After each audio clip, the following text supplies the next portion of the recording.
Assalamualaikum warahmatullahi wabarakatuh. Di sini saya Ahmad Syafi'i NPM 2023 akan menyampaikan hasil kajian saya berkaitan dengan hasil dan pembahasan artikel jurnal dengan dosen pengampu Bapak Dr. Sugeng Sutirso MPD dan Ibu Dr. Sri Hasuti Nur MPD, di mana tugas ini untuk memenuhi tugas kajian dan penulisan artikel jurnal. Di sini saya mengambil naskah artikel dengan judul The Effectiveness of Learning Model on Written Mathematical Communication Skill Views from Student Cognitive Style, atau keefektifan model pembelajaran terhadap keterampilan komunikasi matematis tertulis ditinjau dari gaya kognitif siswa, dengan penulis yaitu Khuswatun Hasanah, Riyadi, dan Budi Usodo yang berasal dari Universitas 11 Maret Indonesia, dengan jurnal yaitu European Journal of Educational Research dengan level jurnal yaitu Q3 volume 9 nomor 3 pada tahun 2020 dan berada pada halaman 979 sampai 994, di mana pada kajian pada hari ini, pada kesempatan ini saya akan menyampaikan berkaitan dengan hasil ukuran tendensi sentral, kemudian hasil uji normalitas, hasil uji homogenitas, selanjutnya hasil uji hipotesis ANOVA dua arah, dan yang terakhir itu pembahasan serta kesimpulan. Yang pertama, yaitu saya akan menyampaikan hasil ukuran tendensi sentral keterampilan komunikasi matematis tertulis berdasarkan model pembelajaran. Berdasarkan gambar tersebut, disimpulkan bahwa model pembelajaran problem posing dengan pendekatan IRME itu lebih efektif dibandingkan dengan kedua model pembelajaran yang lainnya.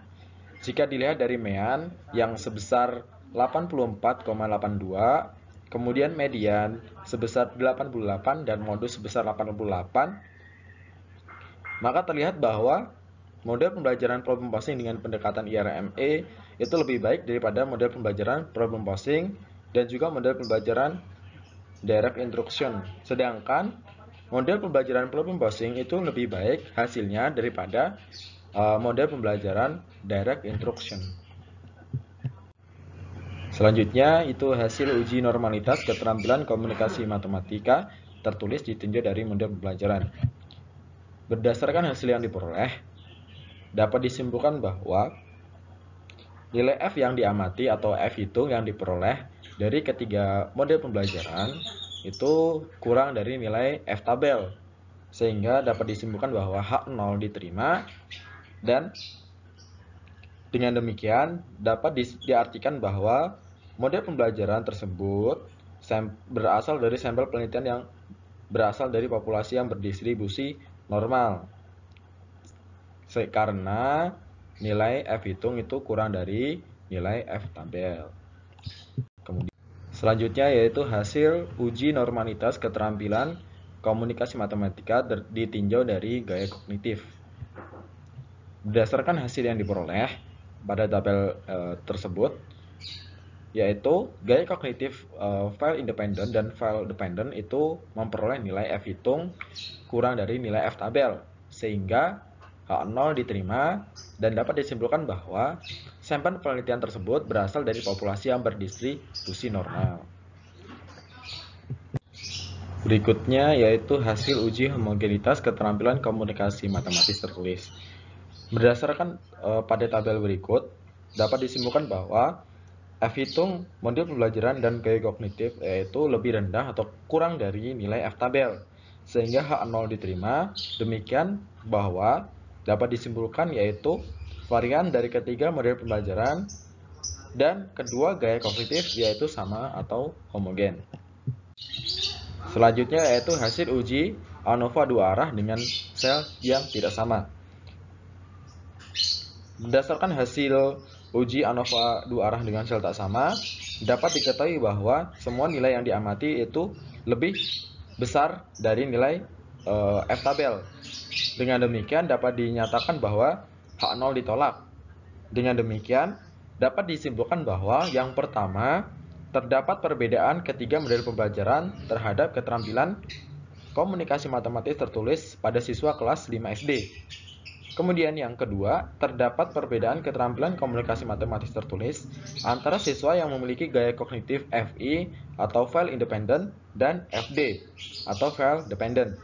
Kemudian yang ketiga, terdapat interaksi antara model pembelajaran dan gaya kognitif dengan keterampilan komunikasi matematis tertulis siswa. Selanjutnya yaitu hasil rata-rata marginal keterampilan komunikasi matematis tertulis.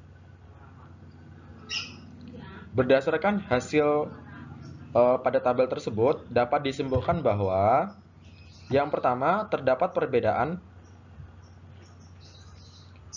keterampilan komunikasi matematis tertulis antara siswa yang diajar dengan model pembelajaran problem posing dengan pendekatan IRME dan model pembelajaran problem posing. Hal ini karena rata-rata keterampilan komunikasi matematis tertulis dengan model pembelajaran problem posing dengan pendekatan IRME itu lebih besar dari model pembelajaran problem posing, yaitu sebesar 84,86, lebih dari 80,92. Yang kedua, terdapat perbedaan keterampilan komunikasi matematis tertulis antara siswa yang diajar dengan problem posing, model pembelajaran problem posing, dan model pembelajaran direct instruction. Hal ini karena memiliki mean yang lebih besar daripada DI atau direct instruction, yaitu sebesar 80,92, lebih dari 66,84. Kemudian yang ketiga, terdapat perbedaan keterampilan komunikasi matematis siswa antara siswa yang diajar dengan model pembelajaran problem posing dengan pendekatan IRME dan model pembelajaran DI atau direct instruction. Hal ini karena memiliki mean yang lebih besar daripada model pembelajaran DI, yaitu sebesar 84,86, lebih besar daripada 66,84.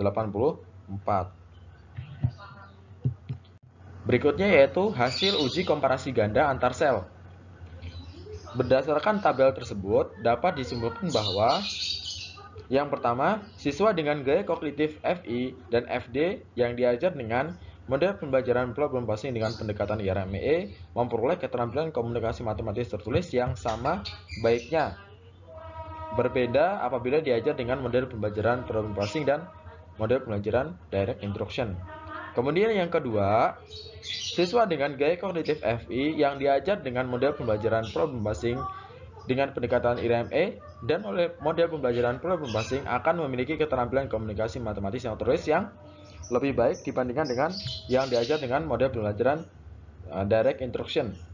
Kemudian yang tiga, siswa dengan gaya kognitif file dependent atau FD memiliki keterampilan komunikasi matematis tertulis yang berbeda ketika diajar dengan ketiga model pembelajaran tersebut.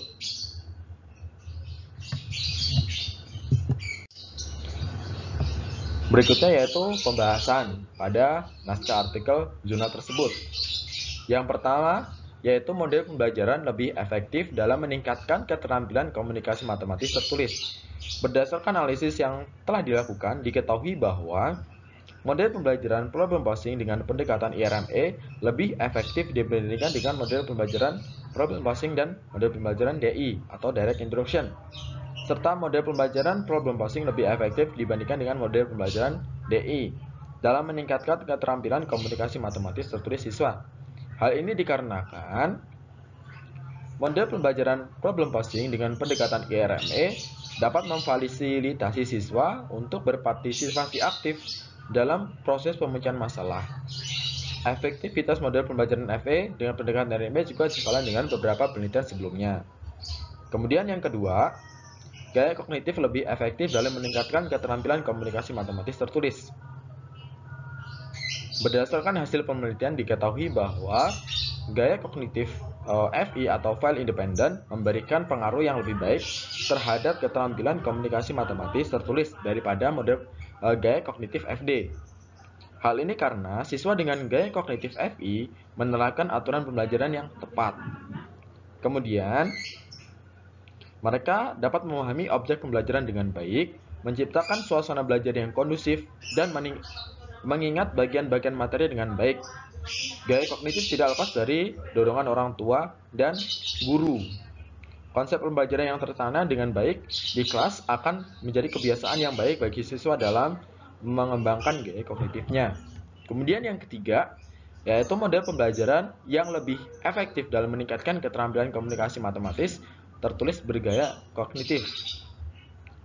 Hasil penelitian menunjukkan bahwa dari gaya kognitif FI dan FD dengan menggunakan model pembelajaran problem posing dengan pendekatan IRME sama efektifnya dengan menggunakan model pembelajaran problem posing. Lebih efektif dibandingkan, namun lebih efektif dibandingkan dengan model pembelajaran direct instruction. Kemudian, model pembelajaran problem posing lebih efektif dibandingkan dengan model pembelajaran direct instruction. Keefektifan model pembelajaran problem posing dengan pendekatan IRME dari dua model pembelajaran yang lainnya itu terbukti sebelumnya. Hal ini karena model ini memberikan kesempatan kepada siswa untuk mengeksplorasi dirinya secara bebas atau secara terencana. Melalui model ini, kemampuan matematika siswa lebih terlihat lebih terasah, terutama dalam proses kreativitas matematika dalam pemecahan masalah. Guru hanya berfungsi sebagai fasilitator dalam pembelajaran. Keunggulan model pembelajaran problem posing dengan pendekatan IRME telah terbukti. Kemudian yang terakhir, gaya kognitif lebih efektif dalam meningkatkan keterampilan komunikasi matematis tertulis dalam model pembelajaran. Analisis komparatif ganda gaya kognitif yang lebih baik untuk menciptakan untuk setiap model pembelajaran yang telah dilakukan. Hasil penelitian menggambarkan bahwa gaya kognitif FI lebih dominan daripada gaya kognitif FD dalam berbagai model pembelajaran. Namun hal tersebut tidak berlaku pada model pembelajaran problem posing dengan pendekatan IRME. Hasil ini disebabkan banyak faktor. Secara empiris, siswa dengan gaya kognitif FI menunjukkan sikap positif dalam belajar. Banyak hal yang dilakukan siswa dalam proses pembelajaran. Mereka dapat mengikuti pembelajaran dengan baik karena memiliki kemauan belajar yang tinggi. Hal ini berbeda dengan respon siswa dengan gaya kognitif FD yang masih bergantung pada instruksi guru. Kemandirian siswa yang belum muncul. Data empiris tersebut merupakan bukti akurat bahwa siswa memiliki gaya kognitif FI lebih baik daripada gaya kognitif FD. Kemudian yang terakhir, berdasarkan hasil pembahasan dapat diambil sebuah kesimpulan bahwa yang pertama, model pembelajaran problem posing dengan pendekatan IRME lebih efektif dibandingkan dengan model pembelajaran problem posing dan model pembelajaran direct instruction untuk meningkatkan keterampilan komunikasi matematis tertulis. Kemudian yang kedua, siswa dengan gaya kognitif FI atau file independent memiliki keterampilan komunikasi matematis tertulis yang lebih baik daripada siswa dengan gaya kognitif file dependent atau FD. Kemudian yang ketiga, model pembelajaran problem posing dengan pendekatan IRME sama efektifnya dengan model pembelajaran problem posing, namun lebih efektif daripada model pembelajaran direct instruction pada siswa yang memiliki gaya kognitif FI. Dan model pembelajaran problem posing lebih efektif dibandingkan dengan direct instruction pada siswa dengan gaya kognitif FI dan FD. Kemudian yang terakhir, model pembelajaran problem posing dengan pendekatan IRME, siswa dengan gaya kognitif FI memiliki keterampilan yang sama baiknya dengan gaya kognitif FD. Siswa dengan gaya kognitif FI memiliki keterampilan yang lebih baik dibandingkan dengan siswa yang memiliki gaya kognitif FD. Sekian yang dapat saya sampaikan. Kurang lebihnya saya mohon maaf dan kepada Allah saya mohon ampun. Akhirul kalam wabillahi taufiq wal hidayah. Wassalamualaikum warahmatullahi wabarakatuh.